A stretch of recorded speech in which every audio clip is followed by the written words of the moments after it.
ընդհանրապես վերջին հարցը։ Օրինակ, սպառնում է քաղաքացուն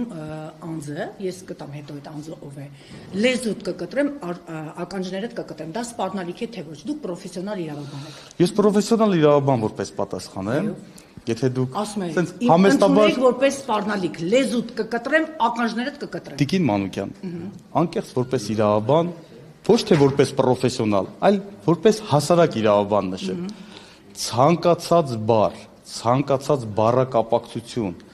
հնչեցնելը տարբեր իրադրություններում, տարբեր իրավիճակներում կարող է մի դեպքում ընկալվել որպես սպառնալիք, ընդ որում հանցակազմի տեսանկյունից շատ կարևոր է տուժողի սուբյեկտիվ ընկալումը, մեկ, չէ, լսեք մինչև։ Տուժողն ասում է ինձ այո, սպան ինքը, գնացի հաղորդում է տվել պարոն Պողոսյան։ Էդգար Ղազարյանը, ԿՊ խմբակցության քարտուղար Արթուր Հովհաննիսյանի մաս։ Բայց ես ասացի իրադրությունը, ժամանակը,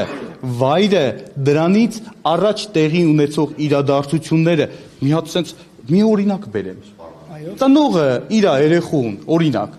ինչ-որ նույն ձեր ասած բառակապակցությամբ ինչ-որ արտահայտություն է, դա դիտելու ենք սպառնալիք։ Նույնական դեպքերը չեն, ազգային ժողովի նիստերի դահլիճում անձն ասում է, այո, ընդունեք սպառնալիք, լեզուդ կկտրեմ, ականջներդ կկտրեմ։ Ես